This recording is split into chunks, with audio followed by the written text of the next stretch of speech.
today I'm going to be replacing a condensing unit, 410A. We've still got one in stock. I'm going to show you how, step by step. Let's go. First thing we need to do is remove the power from the unit. We've got a leak right here on the coil. While this is repairable, we've got a new one in stock that's ready to go. So I'm just going to swap it out and then prepare this just for emergencies. Got the recovery equipment hooked up. Now I'm going to recover the refrigerant. I've got a full video on this if you're interested.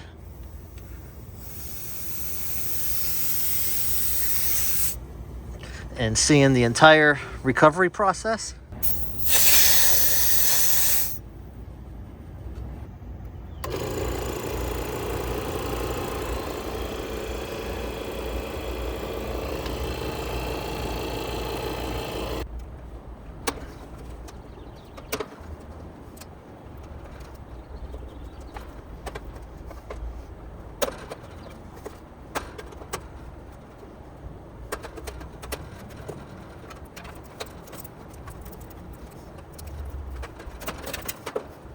Unhook the low voltage. I believe this contactor's calling, so I don't want these two wires touching, or else it could blow up the transformer.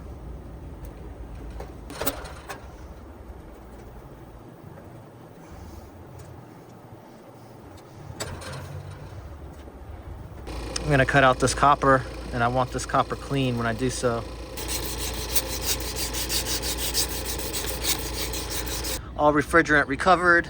We only got 1.5 pounds out, so this system's been leaking pretty heavily. Normally holds about 4 pounds. Now we can cut our refrigerant lines, and I always prefer to cut versus unsweat.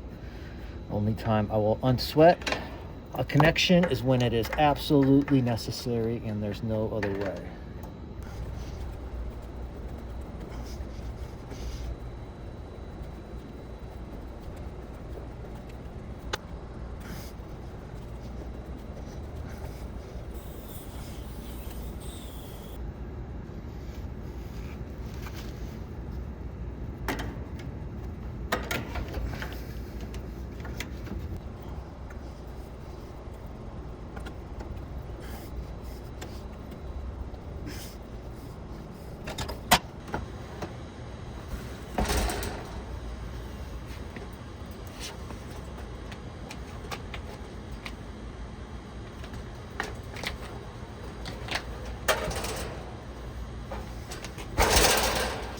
When you cut the copper, it kind of smushes it in, so I like to deburr.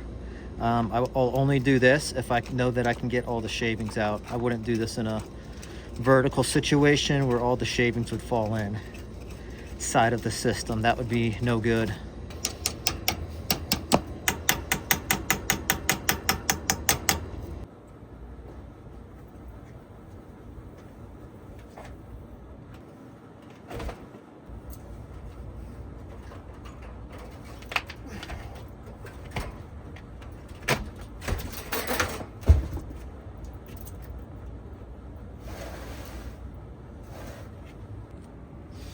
And I want to make sure these sound pad things are underneath.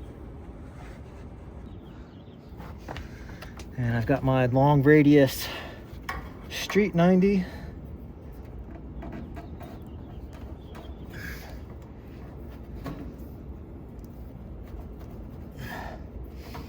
Make sure that slides on there all the way. It is.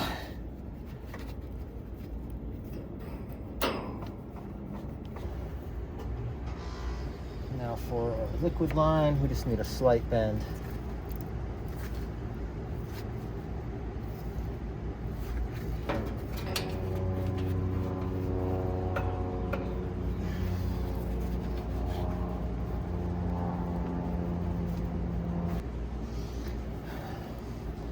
Got a couple of soaking wet rags. And I'm going to wrap these service valves. This has a 250 Fahrenheit stamp on it. That's because I don't want that getting over 250 degrees Fahrenheit. So we need to wrap these valves and not burn them. All right. Got those wrapped up. Now I'm gonna remove the valve cores. And the reason I'm removing the valve cores is we don't want to burn them, and I'm actually going to flow nitrogen through the system to displace any oxygen to prevent Cooper oxide from forming inside the copper pipes, which can get washed into the compressor from the oil, which will cause the compressor to overheat if you do too many fittings anyway. We're only doing 3, but if you flow nitrogen while you're brazing, your vacuum's going to go so much smoother and the system's going to be so much cleaner.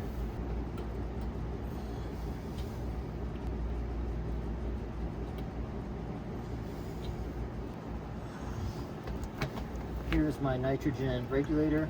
I can set this to the braze setting because you don't want to put too much nitrogen through there while you're brazing. It's like 3 to 5 CFH, which I don't even know what that stands for, but that's okay. And I'm going to hook this one up to my liquid line. Now we can purge all the air out of the system. So I'm gonna set this to purge for a couple of seconds till I hear it come out the suction side.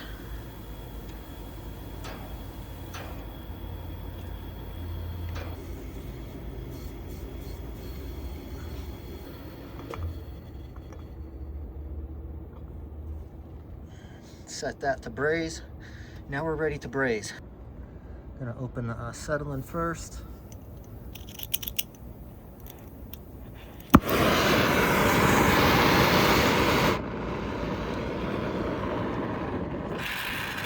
What we're looking for is a flame within a flame, not that. Something like that.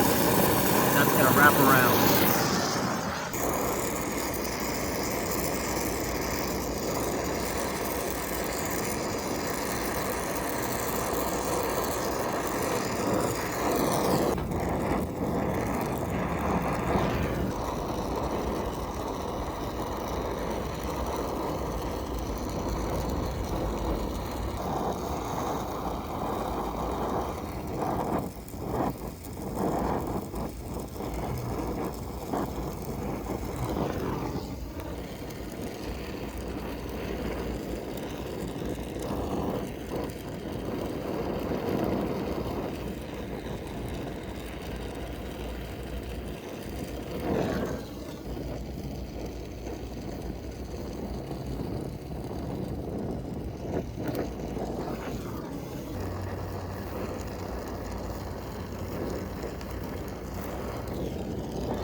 Struggling with heat there.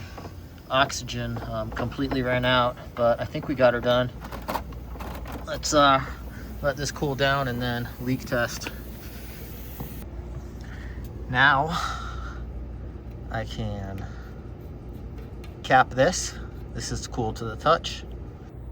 And we can crank up our regulator to about 250 psi or so. Gonna leak check with bubbles and just spraying down the joints that I brazed.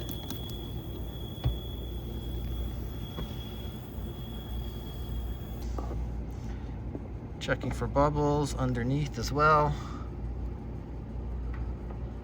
And our joints aren't the prettiest because I ran out of oxygen, but they'll hold. So we've been holding at about 160 psi for about 10 minutes. I'm still not seeing any bubbles, so time to close down on the nitrogen, which I already did, and release the nitrogen inside the system back to its home in the atmosphere.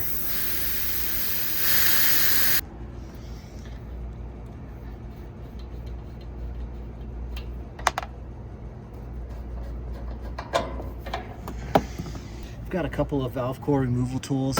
This one right here is a newer one that I got for me. It's made by Fieldpiece, and I really love it so far. And I've got 3/8 vacuum hoses, And all I do with the 3/8 vacuum hoses is vacuum. I don't use them for anything else. I don't use them for charging or anything like that. So these hoses are clean and the seals stay pretty good.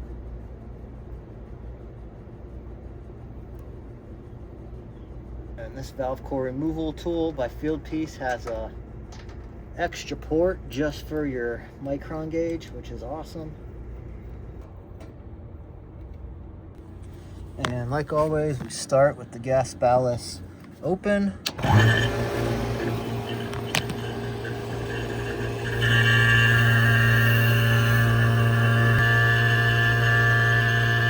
Open our valve core removal tools. Turn on our micron gauge. And once we get to 3000, we'll close down on the gas ballast.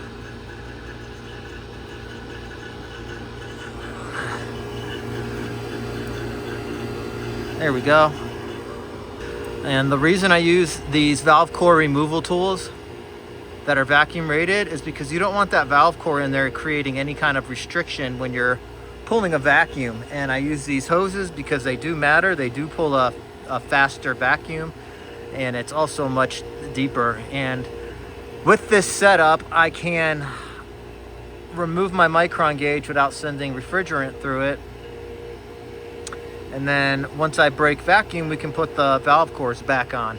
And as you can see, it's been less than 2 minutes I've been pulling vacuum, and I'm already at 520 microns and dropping pretty fast. All right, just surpassed 500 microns in less than 2 minutes. So if you do things right, you're not spending all day vacuuming, and it will greatly improve the life of the compressor and the system in general. We're going to start hooking up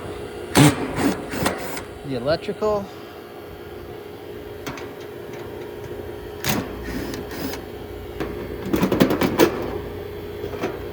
Now hooking up the high voltage.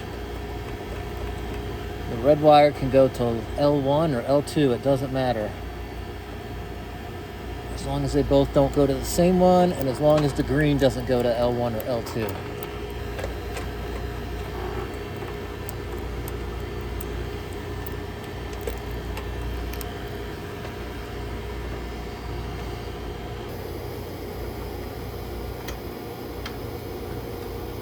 Hooking up the low voltage. And the same thing, it doesn't matter which wire goes where, as long as they don't go to the same place.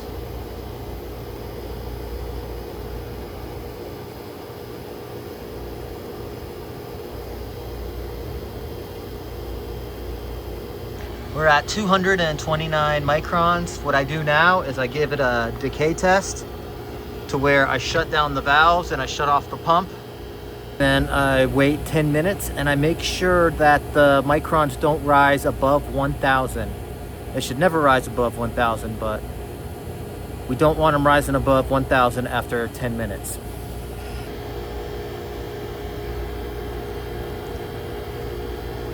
All right. We did get quite a spike up to 308, but now it's just a 10-minute timer. And if it passes, we can release refrigerant. All right, we're at 523, so we're good to break vacuum. I'm gonna close down on this first, because I don't want to send refrigerant through my micron gauge. Get these hoses out of the way. And I'm gonna break the liquid line first, because that's what Goodman wants me to do. I don't care about your opinion. Actually, I do. That's not true. I always care. Leave a comment. Which one do you open first and why? I'm still gonna do what the service manual says either way. And then it also wants you to crack the valves and then fully open. I'll use the service tool once I get the suction valve cracked. They, not Goodman, but some brands tend to strip out.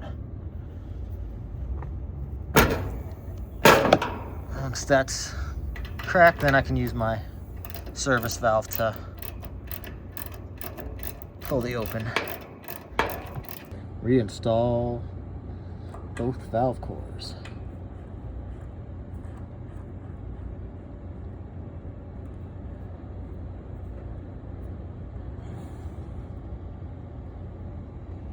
and close the valves. Just want to make sure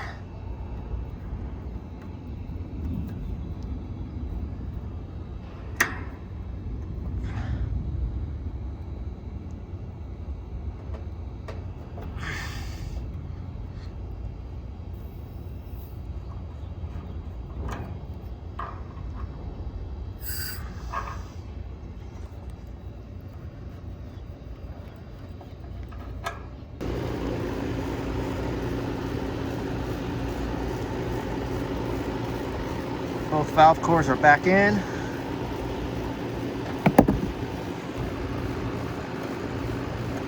Don't forget the caps. This is a common leak point.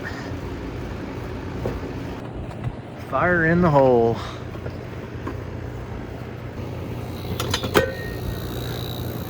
All right, let her run for a couple of minutes and I'll check pressures.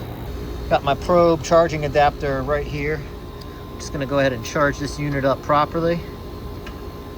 Our probe back on. Zero out our scale. It's gonna crack that. Get all that air out. Now start adding refrigerant until we get that superheat around 16, or the subcooling around about 8 to 10. That's gonna do it for today's install. Let me know what you think of the install. I know there's no Armaflex or pipe insulation. Yeah, the pipe insulation police are real on YouTube and TikTok. They always come after me, but it's not happening because we don't have it in stock. So let me know what you think. My name's Dave. This fix is done.